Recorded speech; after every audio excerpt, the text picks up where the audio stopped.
О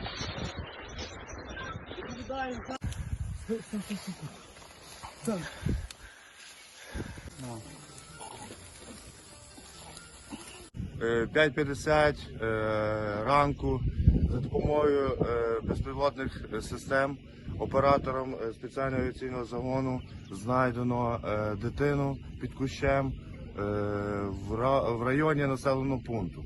Зараз безпосередньо пошукова група, міжвідомча пошукова група гірських рятувальників, поліцейських направилась до дитини, знайшла дитину, визначила її стан задовільний, доставили на даний час до намету, надаємо домедичну допомогу.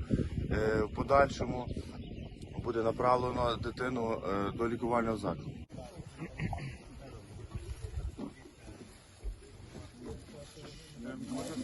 Він до кінця донесе.